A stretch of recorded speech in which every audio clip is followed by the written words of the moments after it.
Discussion we were talking about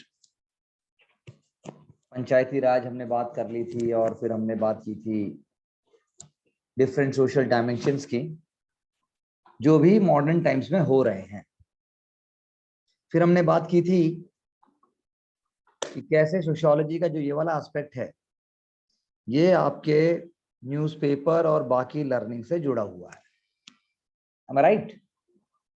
ये सारी बात हमारी हो गई थी।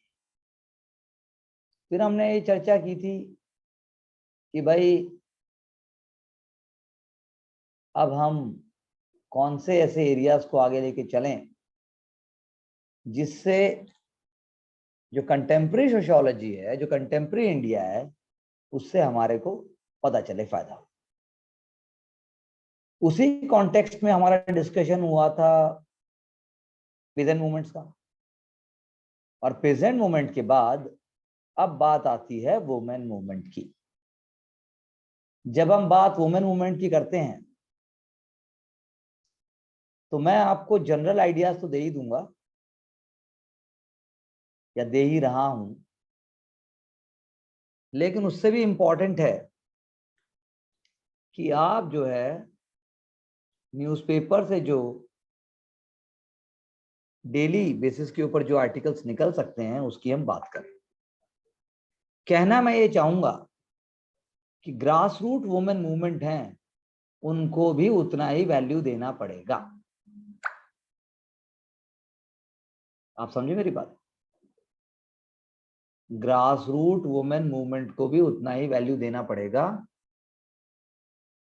ऐसा नहीं हो सकता कि सिर्फ टेक्स्ट बुक बेस्ड लर्निंग्स आपने लिख दी। इसीलिए बहुत ही ज्यादा इंपॉर्टेंट है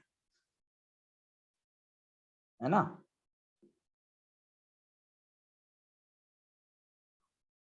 कि हम अंडरस्टैंड करके चलें।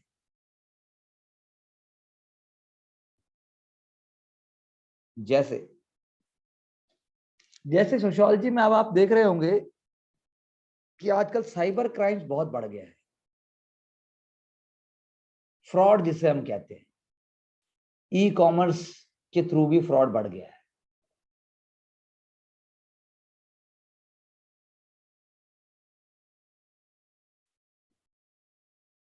जैसे रिसेंटली अभी आया है, दिल्ली में ही कोई सीनियर ऑफिसर थे, उन्होंने दूसरे ने 2 लाख का उनसे ई कॉमर्स का कार्ड मंगा लिया, और वो असल में नाइजीरिया में था।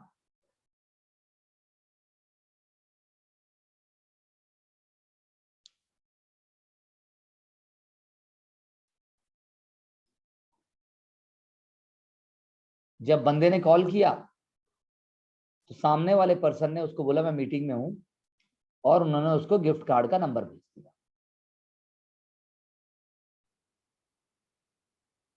गुप्ता जी जो मतलब जो बंदे थे, उन्होंने जब उस पर लिंक पे क्लिक किया तो उन्होंने देखा कि वो ई कॉमर्स अकाउंट जो है ब्लॉक्ड हो गया है। उन्होंने जो है 2 लाख का वर्थ का एक जो है उसके अपने फ्रेंड के बैंक अकाउंट से उसको पैसे भेज दिए, और जो है मतलब कि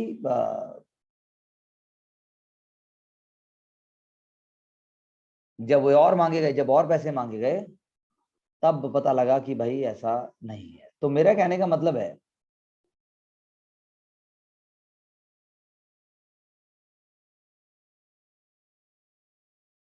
कि सोशियोलॉजी पेपर 2 में तो कंटेम्प्रेरी चीजें आएंगी। वुमेन मूवमेंट एक ऑनगोइंग प्रोसेस है। वुमेन मूवमेंट कोई एक दिन का प्रोसेस नहीं है, और जो हो चुका है उसके ऊपर तो क्वेश्चन आ नहीं रहा है। अब बात ये हो रही है आज की डेट में क्या कंट्रीब्यूशन कर रहे हैं।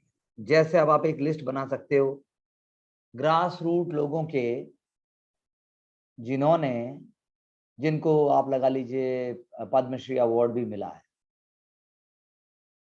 इंडियन वुमेन मूवमेंट कैसे बढ़ सकती है, ठीक है ना। जैसे कमला भसीन जी थे, मैं कमला भसीन एक बहुत ही फेमस एक्टिविस्ट थे, और उन्होंने जो है बहुत इंपॉर्टेंट रोल प्ले किया है। आर्टिविज्म करके उन्होंने जो है एक वर्कशॉप भी चालू की थी, और उन्होंने एक सोशियो कल्चरल डेफिनेशन दी और उन्होंने जो है इंक्लूसिवनेस की बात की। तो वो तो खैर मैं आपको भेज ही दूंगा। और फेमिनिज्म के ऊपर उन्होंने बहुत काम किया। अगर हम उस आर्टिकल का लिंक मैं आपको दे देता हूँ, एक लिंक है ये, बाकी भी मैं आपको और लिंक दे दूंगा। If possible Anchal ji please switch on the video.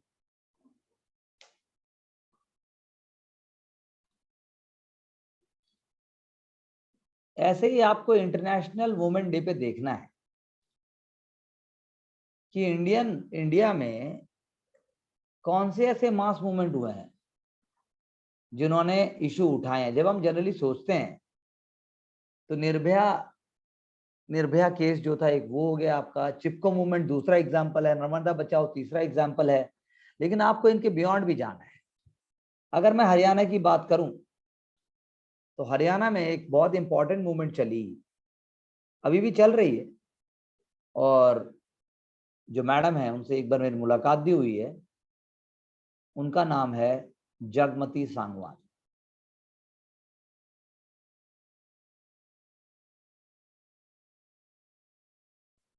Jagmati Sangwan ji खाप पंचायत के जो फैसले होते हैं उनके खिलाफ भी आवाज उठाती हैं, जगमती सांगवान। तो उनका बहुत इंपॉर्टेंट रोल है। 1995 के बाद से वो चर्चा में है।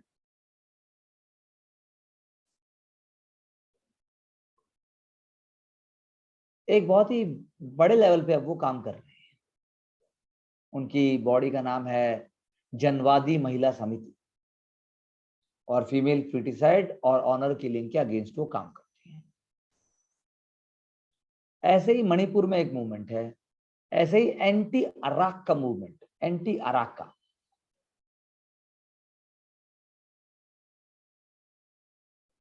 एंटी अराक का मूवमेंट बड़ी फेमस है। आंध्र प्रदेश में चला ही।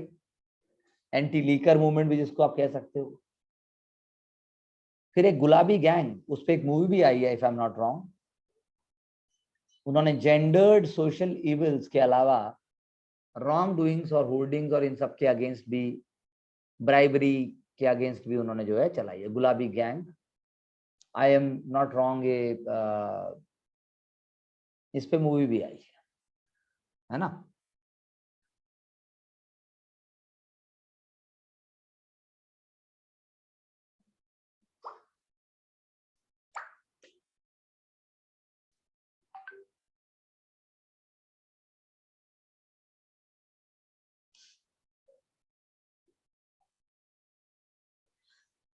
oh God, कोई डाउट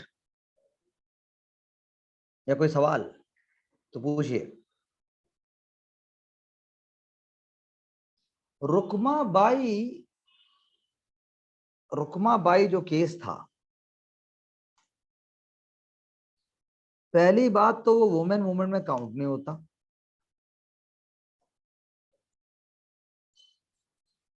दूसरा,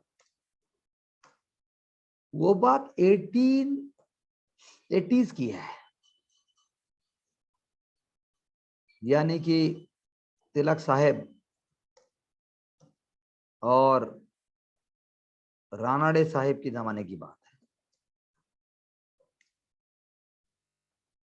वो आज की बात नहीं है। रुकमाबाई की अगर हम बात करें,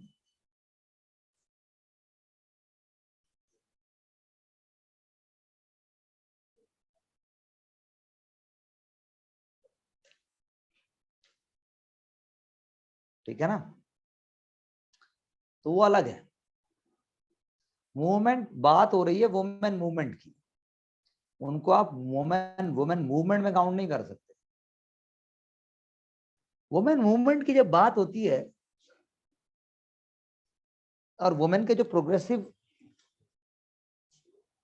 वर्क स्ट्रक्चर की जो बात होती है, वो बात होती है 19th सेंचुरी के ऑनवर्ड्स। उससे पहले कोई ऐसा मामला उठता नहीं है। Women is the core of social reforms. लेकिन क्या वो वुमेन मूवमेंट्स हैं? क्या वो वुमेन लेड मूवमेंट्स हैं? मूवमेंट हैं। Women women is the discourse of the central movement. पर क्या वाकई वो वुमेन मूवमेंट है? तो हम नहीं कह सकते ऐसा। जैसे राजा राम मोहन राय का ब्रह्मो समाज,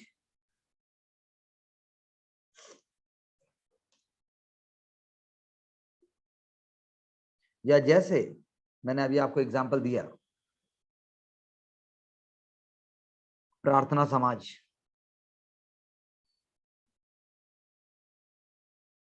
तो ये सारे मूवमेंट में वुमेन हैं, लेकिन क्या ये वुमेन लेड हैं? क्या ये सिर्फ वुमेन के लिए हैं? ऐसा नहीं है। तो इसीलिए उस समय हम कोई वुमेन मूवमेंट की बात नहीं करते। ऐसे वुमेन हो सकती हैं, चीजें हुई हैं। नेशनल मूवमेंट का पार्ट थी वुमेन बहुत ही इंटीग्रल तरीके से। और 1970s के बाद आप कह सकते हो कि नारी शक्ति जागी। सती प्रैक्टिस, चाइल्ड मैरिज, विडोज का जो बुरा हाल है, डाउरी, तो यानी मॉडर्न इश्यूज जो वुमेन फेस करती है, इंक्लूडिंग महिला का शोषण होना पुलिस कस्टडी में, या डाउरी के कारण मार दिया जाना या खुद ही मर जाना। वुमेन का पॉपुलर मीडिया में क्या पिक्चर दिखाया जाता है, और जेंडर्ड कॉन्सिक्वेंसेस क्या होंगे अनयूजुअल डेवलपमेंट के।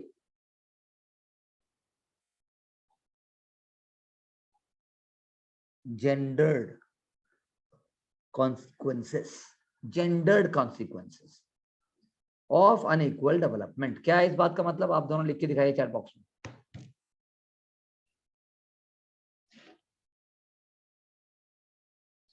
बिल्कुल ब्रिजबाला जी, ऐसा कहा है अंबेडकर साहब ने, जितनी नारी शक्ति की प्रोग्रेस होगी मैं समाज की प्रोग्रेस उतनी ही मानता हूं। लेकिन फिर भी बताइए तो सही।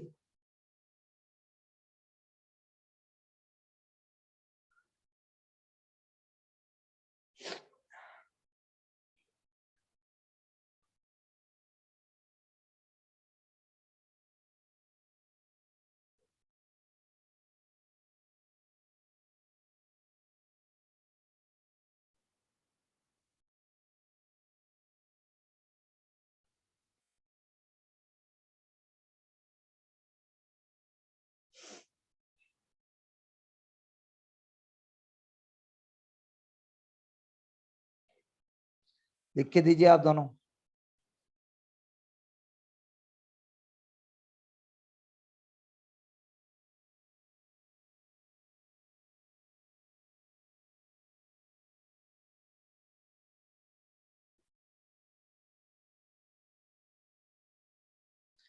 ब्रिजबाला जी आप भी लिख रहे हैं? Please confirm. क्वेश्चन ये है जो मैंने लास्ट लाइन लिखी, gendered consequence of unequal development, क्या है इस शब्द का अर्थ? एक एग्जाम्पल देकर समझाइए।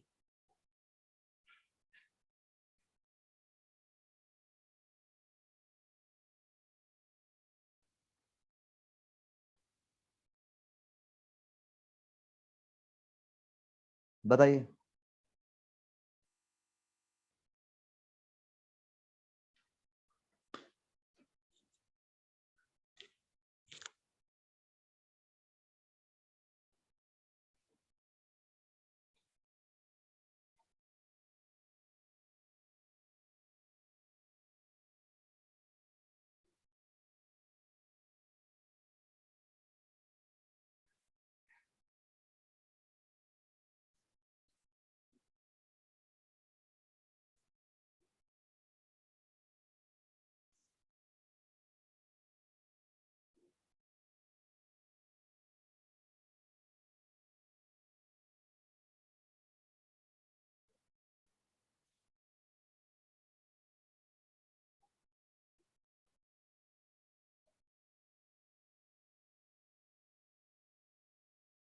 आंचल और कितना देर?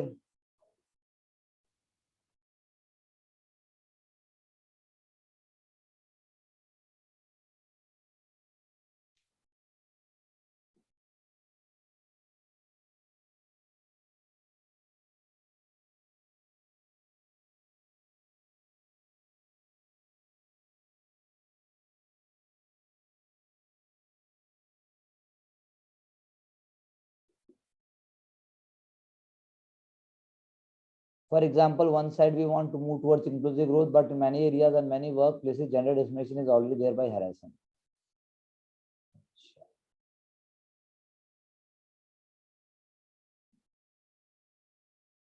So you can give example of unequal development. आप unequal development के एक example दीजिए, और ब्रिजवाला जी आप भी कीजिए.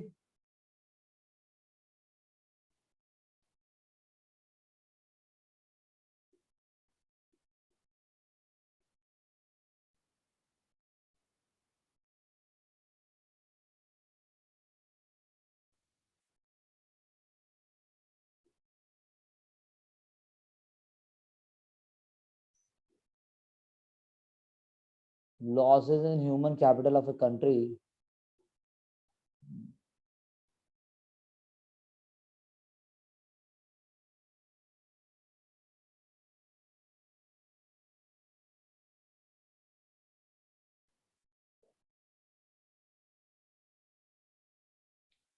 हाँ ये बात सही है आंचल जी, आपके दोनों एग्जाम्पल सही हैं,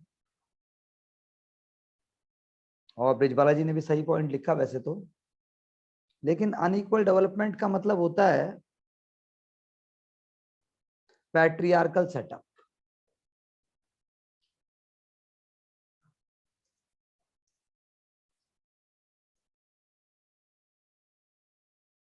नॉन इंक्लूसिव डेवलपमेंट.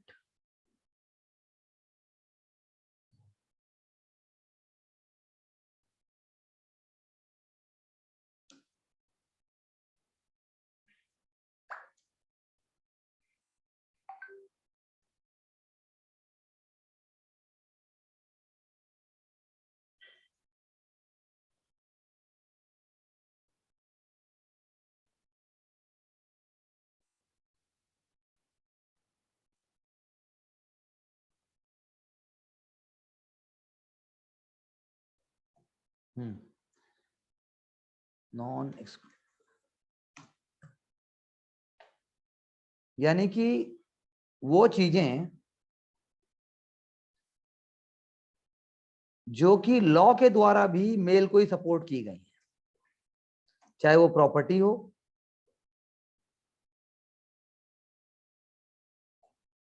ठीक है जी. आंचल जी, यस सर. चाहे वो एजुकेशन हो,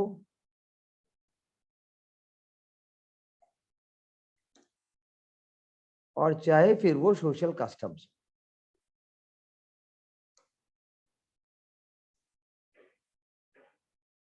प्रेशर हमेशा वुमेन पर ही रहा है.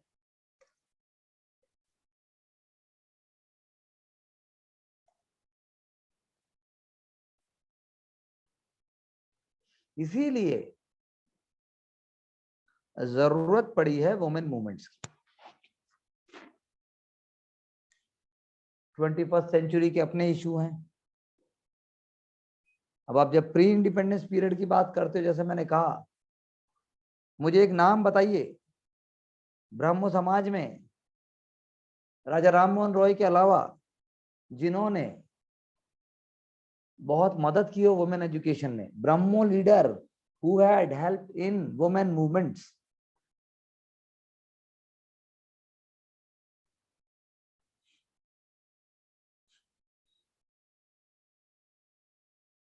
ब्रह्मो समाज.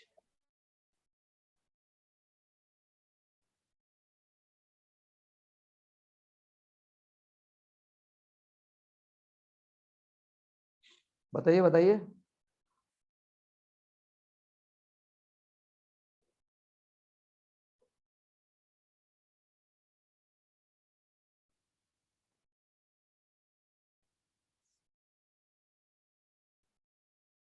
अगर मैं कहूं, आंचल जी आप बताओ. अरे कैसे यार, ईश्वर चंद्र विद्यासागर, ईश्वर चंद्र विद्यासागर ने वुमेन मैरिज और वुमेन एम्पावरमेंट, लेकिन वो ब्रह्मो लीडर कब से हो गए इतने बड़े वाले? ठीक है, he supporter and he is a leader. मैं कह रहा हूं केशव चंद्र सेन,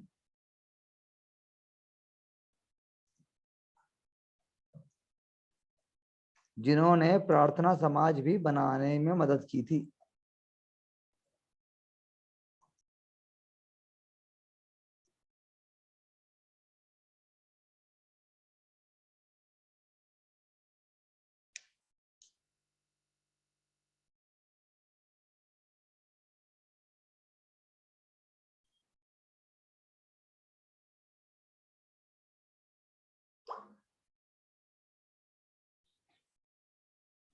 और उन्होंने पूरे भारत में एक माहौल बनाया। तो आप कह सकते हैं वुमेन मूवमेंट को एक राइट मिला।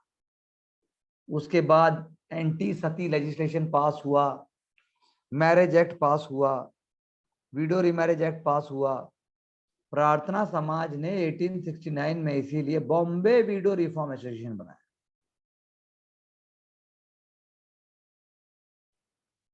बॉम्बे विडो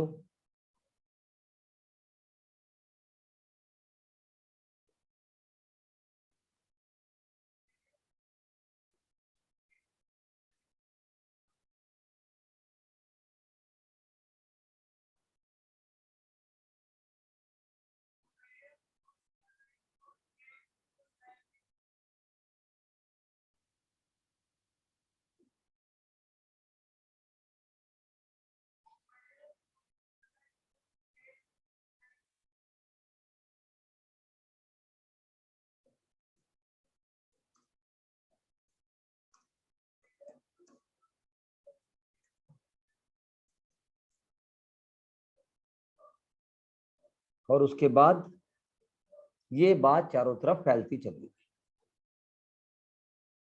आरजी भंडारकर बहुत बड़े लीडर थे, ऐसे ही चंद्रावरकर,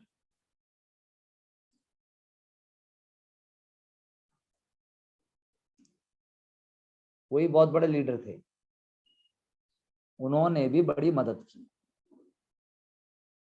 पर्दा सिस्टम के अगेंस्ट भी काम किया। एक और नाम मैं आपको बता दूं, Maharshi D K. Karve, first women university in India.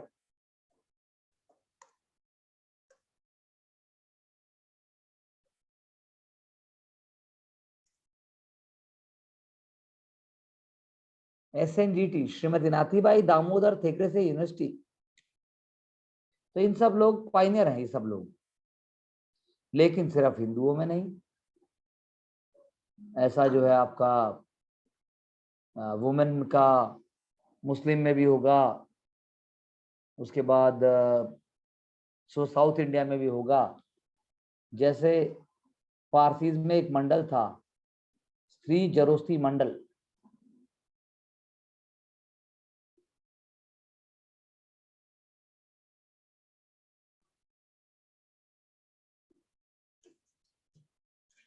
उसका रोल बहुत इंपॉर्टेंट था। ऐसे ही एक था आपका, अगर हम आगे की बात करें तो period of Gandhi ji, Sarojini Naidu, Rani गैडिनलिव,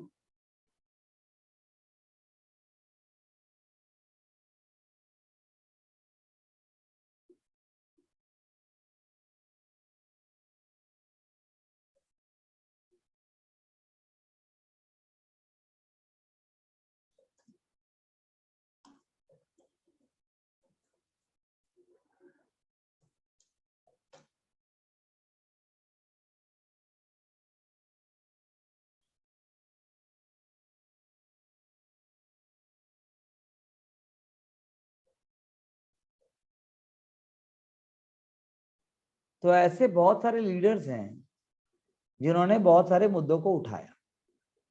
voting right मिलनी चाहिए, पर्सनल लॉज में रिफॉर्म आना चाहिए। इसीलिए फर्स्ट वर्ल्ड वॉर से पहले इंडिया में वुमेन इंडियन एसोसिएशन बन गया, वुमेन इंडियन एसोसिएशन।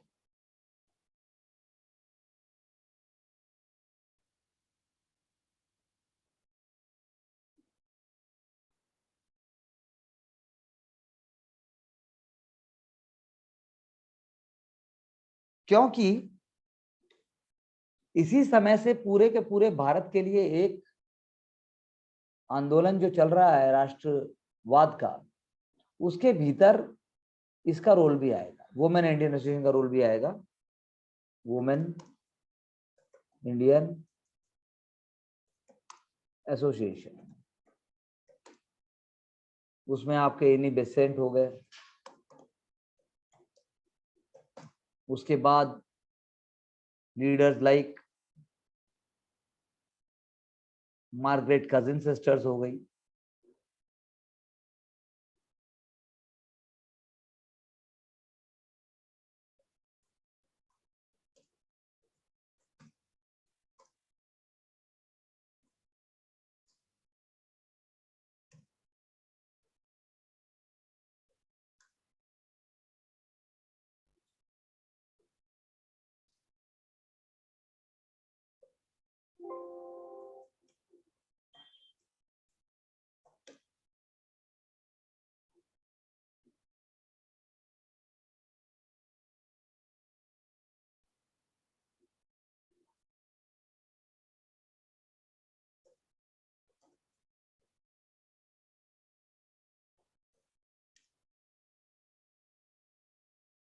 और भी कई नाम हैं, सिर्फ ये नाम नहीं है, और भी कई नाम।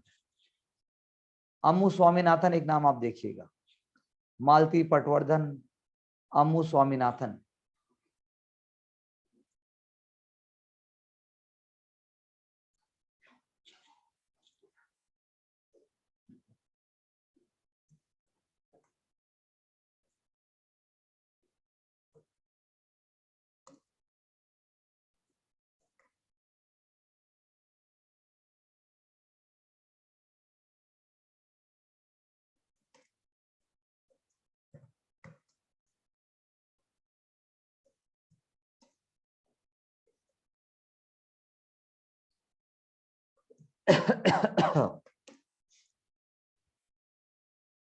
इनको गूगल करके जब आप देखेंगे तो आप पाएंगे इनका कंट्रीब्यूशन बहुत ही अहम है। ऐसे ही एक बना national council of women in India.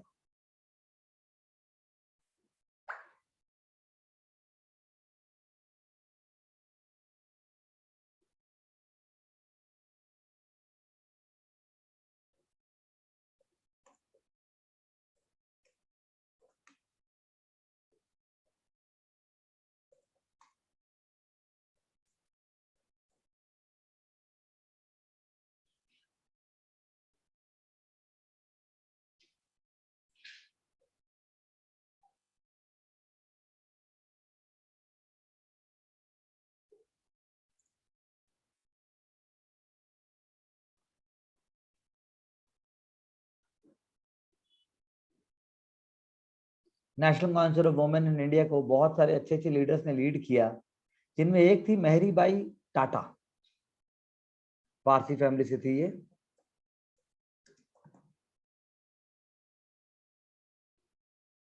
और उसके बाद आप लगा लो बन गया ऑल इंडिया वुमेन कॉन्फ्रेंस, 1926-27 में हुआ था ये।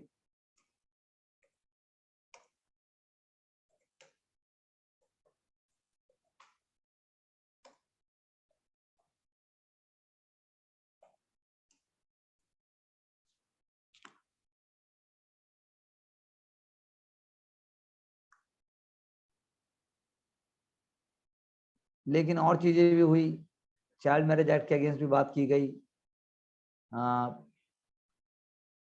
ऐसे ही और बॉडी भी बनी, देश सेविका संघ, और एक और इम्पोर्टेंट बॉडी बनी महिला राष्ट्र संघ।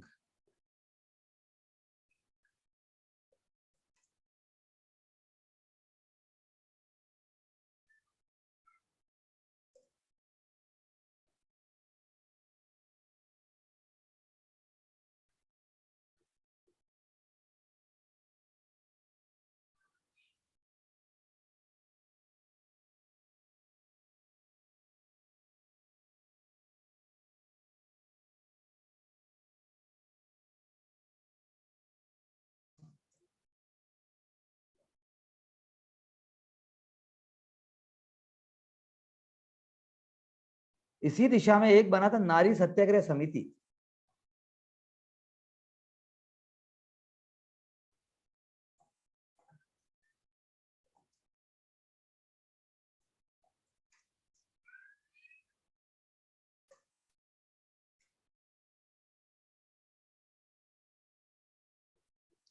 अब हम जब पोस्ट इंडिपेंडेंट इंडिया में आ जाते हैं, कानून आ गया, कॉन्स्टिट्यूशन आ गया, सबसे पहले बनेंगे पॉलिटिकल मूवमेंट्स।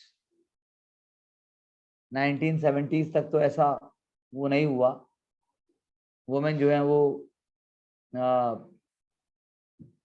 वर्किंग क्लास की मूवमेंट की पार्ट थी, तिभागा मूवमेंट की पार्ट थी, तेलंगाना मूवमेंट की पार्ट थी। लेकिन 1970s के बाद वुमेन इश्यूज को लेकर भी एक तरीके का उछाल आया। यूएन ने 1975 से 85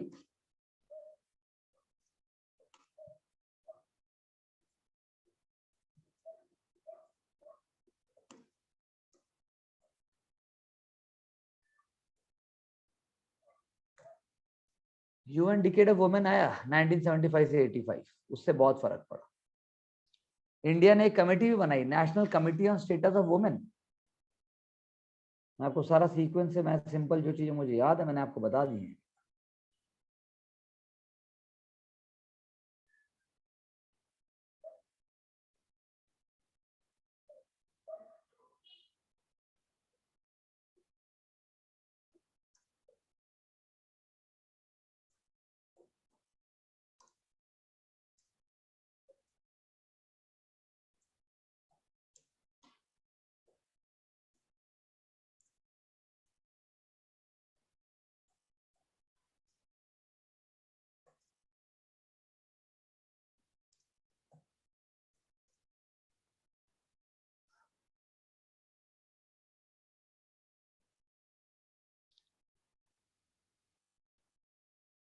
इसी को नाम दिया गया था टूवर्ड्स इक्वलिटी रिपोर्ट 1974 में।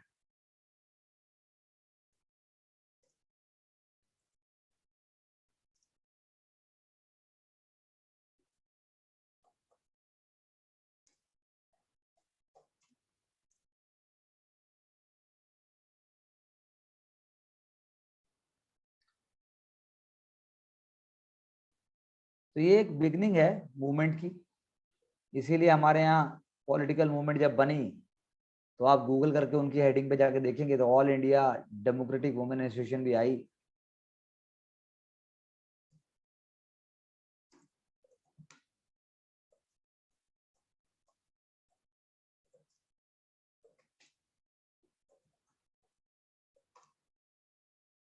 कोई doubt? Anchal ji, Brijwala ji, please confirm.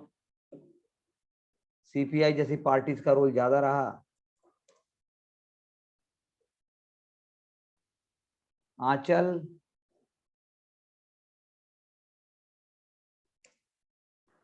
Yes sir. कुछ पल्ले पड़ रहा है? हाँ जी सर। वीडियो ऑन कर लीजिए सर अगर। कुछ तो सुना हुआ है, कुछ हाँ, नहीं पता। कुछ पॉइंट्स तो सुने हुए हैं, कुछ नहीं पता, तो वो मतलब समझ रही हूँ। ऑब्वियसली ऐसे ही होता है। सारे स्टेप तो नहीं जान में वाले होंगे और सारे पता भी होंगे तो फायदा क्या हुआ फिर। ऐसे ही आपकी जो है ना, एक बड़ी इंपॉर्टेंट मूवमेंट स्टार्ट हुई थी, शहादा मूवमेंट।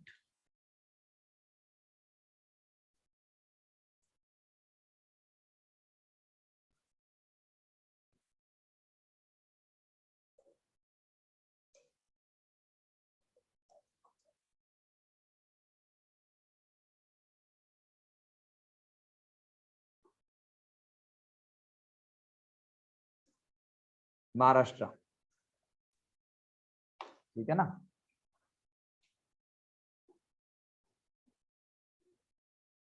और सोशियो इकोनॉमिक कंडीशंस डिफरेंट थी, इन्फ्लेशन बहुत ज्यादा था। और कई लीडर्स का, मैं आपको दो लीडर्स के नाम बताता हूँ जिनके बारे में आप ढूंढ के पढ़िएगा भी। एक मृणाल गोरे साहब थे और एक अहिल्या रांगनेकर साहब थे। मतलब दोनों लेडीज हैं, हम साहब बोल रहे हैं। मृणाल गोरे और अहिल्या रांगनेकर।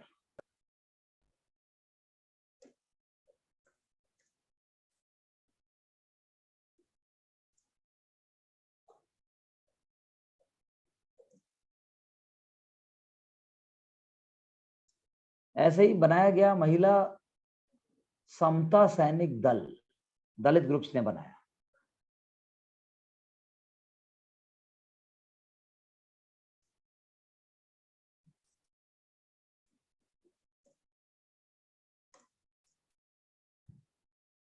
ठीक है ना। किसने बनाया?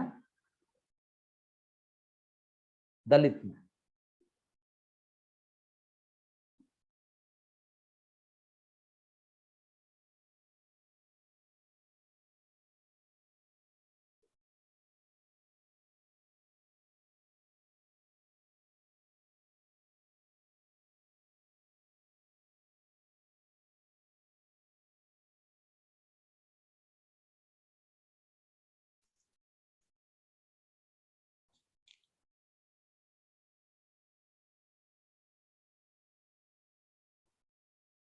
फिर उसके बाद शाहबानो केस आया आपका। ये तो हो गई पॉलिटिकल मूवमेंट के एग्जांपल। और भी दूसरी मूवमेंट भी आई। Autonomous women organisation I. पहले शाहबानो केस।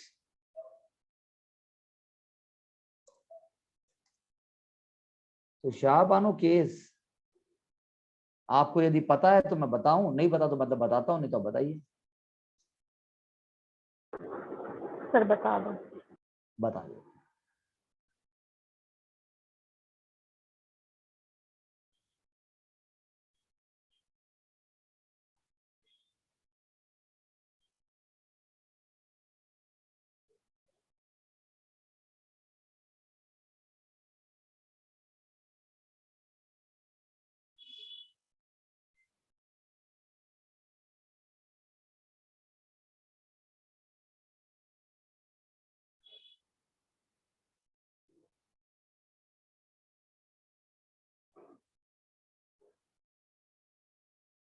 देखिए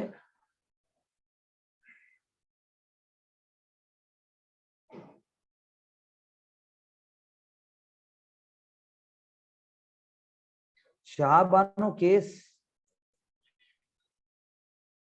एक लैंडमार्क केस है।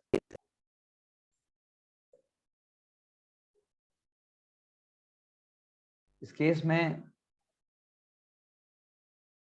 गवर्नमेंट का स्टैंड जैसे ट्रिपल तलाक में था, ऐसे ही शाहबानो केस था।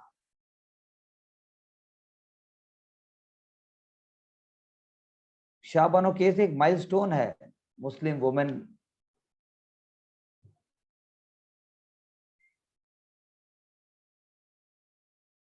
राइट्स के केस की अगर बात करें तो।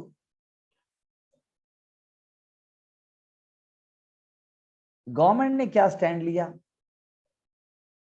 जजमेंट ने क्या बोला, ये है समझने वाली बात। एक तरफ है वुमेन राइट्स और एक तरफ है आपके सेटल्ड पर्सनल मुस्लिम लॉ, मुस्लिम पर्सनल लॉ बेसिकली। मुस्लिम पर्सनल लॉ की लड़ाई और मुस्लिम वुमेन राइट्स की लड़ाई। इस केस के अंदर सुप्रीम कोर्ट ने बोला कि वुमेन को एलिमोनी का अधिकार है। एलिमोनी यानी कि अगर वो अलग होती है या कुछ हो जाता है या नहीं रहना चाहती तो उसको कुछ पैसा मिलना चाहिए। यानी इस केस ने पहली बार वो नींव रखी कि वुमेन भी अपने इक्वल राइट्स के लिए लड़ाई लड़ सकती है मैरिज और डिवोर्स की रेगुलर कोर्ट्स के अंदर। आप कह सकते हो ट्रिपल तलाक उसी का अगला रूप है। अगर बात की जाए क्या था, तो एक 70 साल की महिला थी, 70 नहीं 60 या कुछ ऐसा, 60 अराउंड 60 इयर्स ओल्ड एक मुस्लिम वुमेन थी। शाह बानो ने पिटिशन डाली और अपने डिवोर्स के बाद जो अपने हस्बैंड थे उनसे मांगा कि भाई मुझे जो है मेहनताना दिया जाए,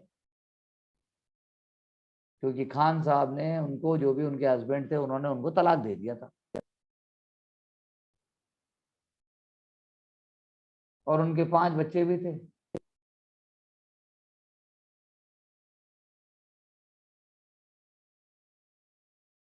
खान साहब ने दूसरी शादी भी कर ली।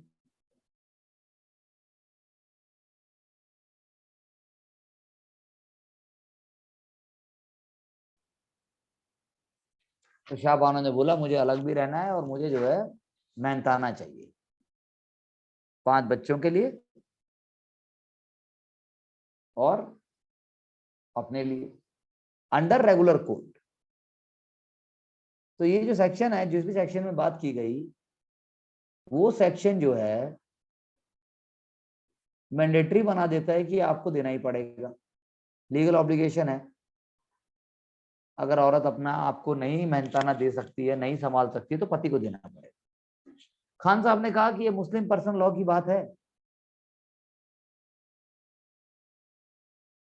और डिवोर्स के बाद जो है सिर्फ हस्बैंड ही दे सकता है, और मैं तो हस्बैंड हूं नहीं अब, इसीलिए कुछ नहीं हो सकता।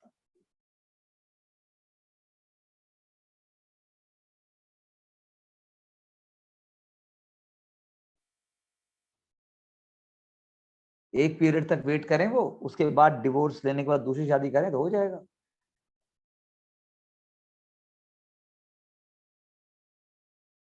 खान साहब को सपोर्ट करेंगे मुस्लिम लॉ वाले, बाकी सब लोग वेट करेंगे, मतलब सपोर्ट करेंगे, लेकिन उन सबका कहना था कि कोर्ट लिबर्टी नहीं ले सकता है हमारे कानूनों के अंदर।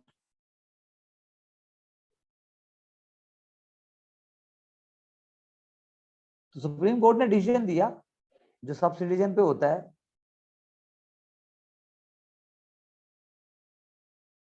और उन्होंने कहा मेंटेनेंस तो देनी पड़ेगी, और उन्होंने सम को भी बढ़ा दिया। हर पे लागू होता है। तो केस जो है वो माइलस्टोन था। उस टाइम जनरल प्रैक्टिस थी कि पर्सनल लॉज के बेसिस के ऊपर आप डील करें, लेकिन उन्होंने उसको आगे बढ़ाया। उन्होंने कहा कि यूनिफॉर्म सिविल कोड की जरूरत है पूरे भारत में, और डिफरेंट पर्सन लॉज को भी रिकॉग्नाइज करने की बात है, सबको जेंडर इक्वालिटी लेके आए, परसिवरेंस लेके आए।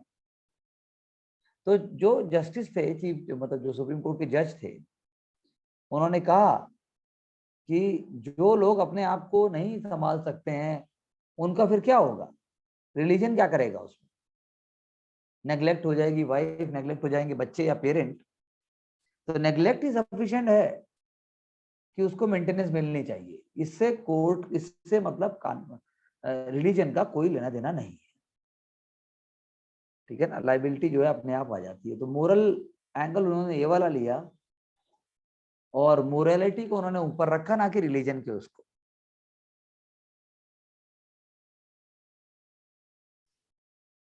अब सरकार ने फिर जो है एक कानून बना दिया, उन्होंने उन्होंने मुस्लिम वुमेन का कोई कानून बनाया और उन्होंने लॉ को ओवरटर्न कर दिया। और सरकार ने कहा कि मेंटेनेंस जो है वो जो पीरियड है डिवोर्स से लेकर एक पीरियड होता है वेटिंग पीरियड, बस उतने ही टाइम के लिए देगा वो। और अगर मान लो उसके बाद वुमेन की मैरिज नहीं होती है और हस्बैंड नहीं देता, तो वुमेन वक्फ बोर्ड के पास जाए और वक्फ बोर्ड जो है वो वुमेन को जो है सस्टेनेंस के लिए कुछ ना कुछ करेगा। तो ये लगा लीजिए कि शाहबानो केस जो है वो जब इस प्रकार आया तो दोबारा कानून, दोबारा जब कोर्ट में बात पहुंचाई गई तो कुछ खास हुआ नहीं। और बात की बात है कि मतलब शाह बानो ने अपना जो मेंटेनेंस के लिए केस करा था वो केस भी उन्होंने वापस ले लिया। लेकिन इस केस से ये आया कि वुमेन का राइट है भाई मेंटेनेंस के लिए, क्लेम के लिए, इक्वलिटी और डिग्निटी के साथ, पर्टिकुलरली मैरिज के केस। तो ये वुमेन राइट्स, वुमेन मूवमेंट के उसमें इतिहास में अपने आप एक बहुत बड़ी बात है। इसलिए मैंने शाहबानो केस की बात की। बात समझ में आई आंचल जी, ब्रिजबाला जी? तो ये तो हो गया एक पॉलिटिकल तरीके से कह लीजिए, कानून तरीके से कह लीजिए। नॉन पॉलिटिकल मूवमेंट भी चली, जैसे मैंने उस दिन भी आपको एग्जांपल दिया था। और प्रोटेस्ट मूवमेंट भी हुई हैं और वैसे वेलफेयरिस्ट भी हुई हैं। जैसे सेवा, सेवा के अलावा एक पीओडब्ल्यू बनी थी, सेवा self employed women association, Ila Bhatt.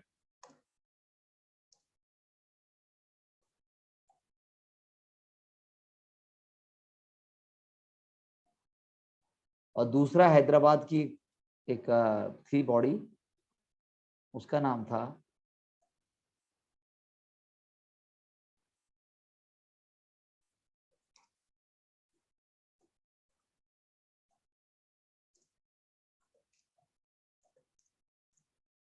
Progressive organisation of women, ये उसका नाम था। वो सेक्सुअल डिवीजन ऑफ लेबर का जो कल्चर है उसके अगेंस्ट थी। उसके अलावा एक और इंपॉर्टेंट एंटी डोरी मूवमेंट, मुझे नाम याद आ रहा है, यस,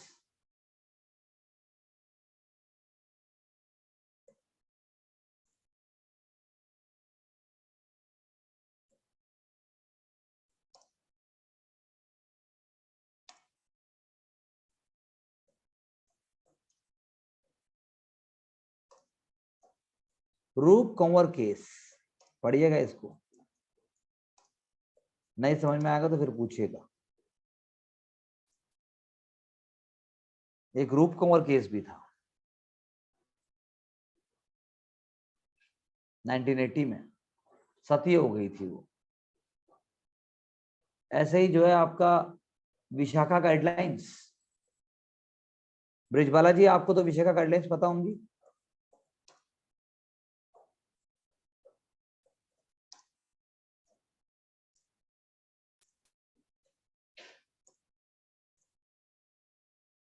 ब्रिजबाला जी, ये देखा, वर्क प्लेस के ऊपर कैसा व्यवहार होना चाहिए।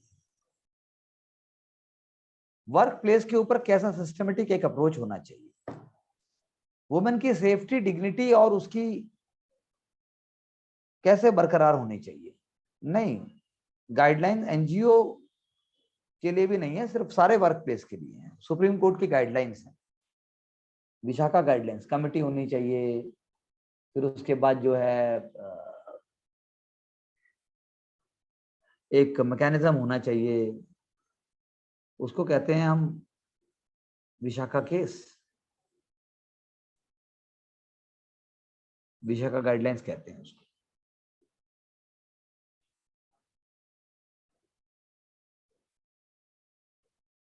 ठीक है ना। ये भी एक रिट पिटिशन फाइल की गई थी।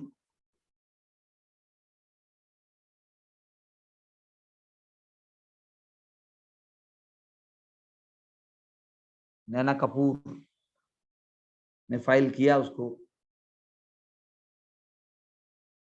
और जगदीश शरण वर्मा, जीएस वर्मा साहब ने जजमेंट दी थी कि सेक्सुअल हरेसमेंट के विक्टिम को के उनकी डिग्निटी खत्म होती है, नहीं होना चाहिए वो, और उसके लिए उचित कार्रवाई, उचित कदम उठाने चाहिए, specially at the work place.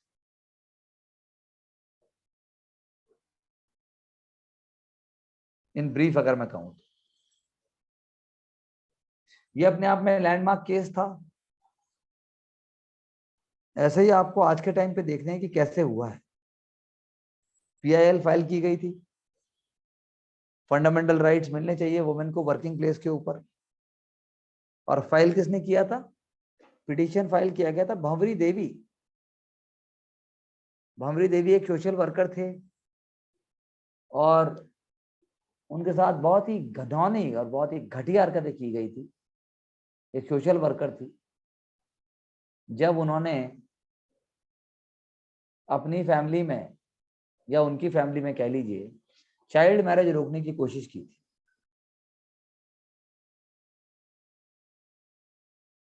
तो उनका सामूहिक शोषण किया। बाद में पुलिस ने, कोर्ट ने सबको छोड़ भी दिया।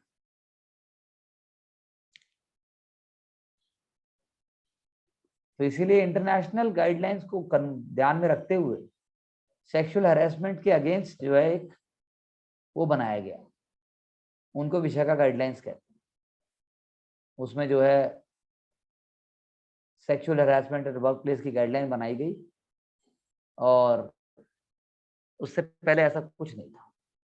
भंवरी देवी ने चाइल्ड मैरिज रोकने की कोशिश की as a worker of women development programme Rajasthan में।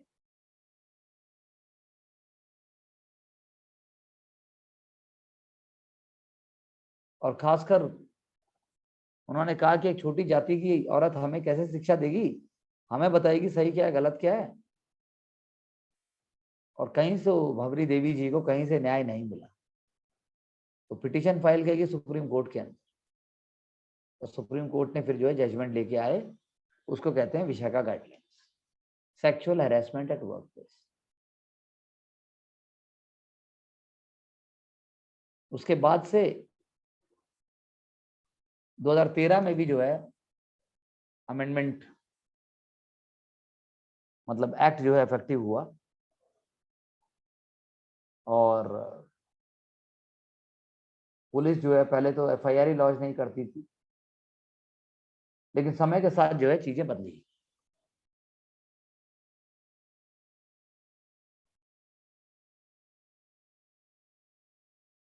वर्बल और नॉन वर्बल कंडक्ट दोनों को इसमें लिया गया है।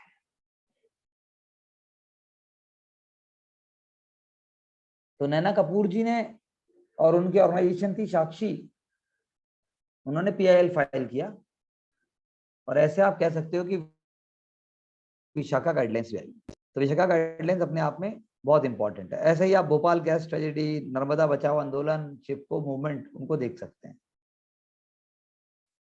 तो रिजर्वेशन मिलना चाहिए वुमेन को, सही बात है, पार्लियामेंट में अभी तक नहीं मिला है, पंचायती राज में फिर भी है। डोमेस्टिक वायलेंस एक्ट लेकिन अगर आया तो वो इसी वजह से आया। Indecent representation of women act एक और आया आपका,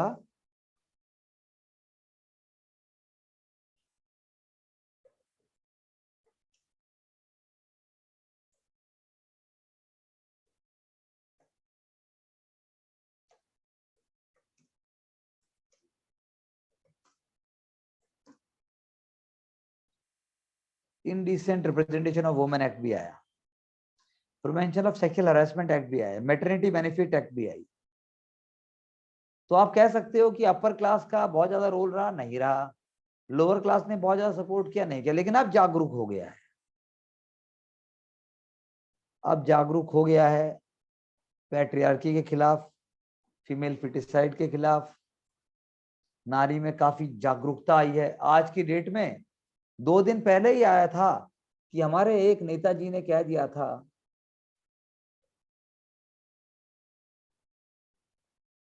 तो अगर इसको पॉलिटिकल डिबेट में ना लेके लाया जाए, पॉलिटिकल डिबेट ना किया जाए, तो ये वुमेन का सेंसिटाइजेशन दिखाता है। पॉलिटिकल पार्टीज ने तो इसको जो है, yes yes thank you Brijbala ji, तो पॉलिटिकल पार्टीज तो माइलेज के लिए करती हैं आंचल जी और ब्रिजबाला जी, लेकिन otherwise also there have been change and there is need for women to really contribute and they have contributed significantly. तो इसीलिए वुमेन मूवमेंट आज की डेट में तो इन्वायरमेंट की बात भी कर रहा है,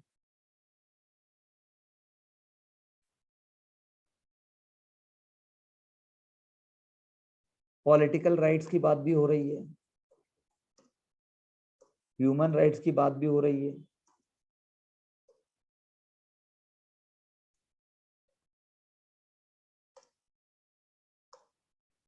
वुमेन जो है आज की डेट में इकोनॉमिक स्फेयर में भी हैं, लेकिन यस एम्प्लॉयमेंट में एक इशू है बहुत बड़ा, तो वो हमें देखने की जरूरत है। ठीक है, तो ये हम कह सकते हैं, एक हमने चर्चा की। कल हम जो है एक और इशू ले लेंगे, ऐसे ही बैकवर्ड और दलित का ले लेंगे कल, और बैकवर्ड और दलित को समझने की कोशिश करेंगे, जो हमने पहले भी थोड़ा एक बार किया है, लेकिन अब हम देखेंगे एक बार फिर से बैकग्राउंड से देख लेंगे। बैकवर्ड और दलित एक बार जब हम देख लेते हैं तो उसका एनवायरमेंट मूवमेंट देख लेंगे, ये चैप्टर फिर फिनिश हो जाएगा।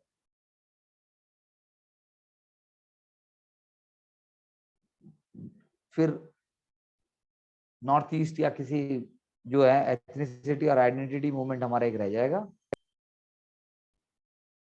फिर हम एक नई चैप्टर पे आ जाएंगे, पॉपुलेशन डायनेमिक्स। वो असल में सोशियोलॉजी से ज्यादा ज्योग्राफी, ह्यूमन ज्योग्राफी का पार्ट है, तो ह्यूमन ज्योग्राफी की वीडियोस और कुछ और चीजें भी हम देख सकते हैं, लेकिन फिर भी हम चर्चा करेंगे।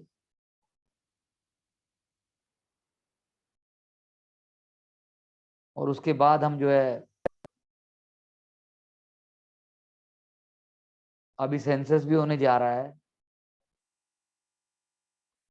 फिर हम चैलेंजेस ऑफ सोशल ट्रांसफॉर्मेशन पे बात कर सकते हैं, उसमें हम कुछ एग्जांपल्स और लेंगे। कोई आपको अगर और डाउट हो तो आप मुझसे पूछ सकते हैं।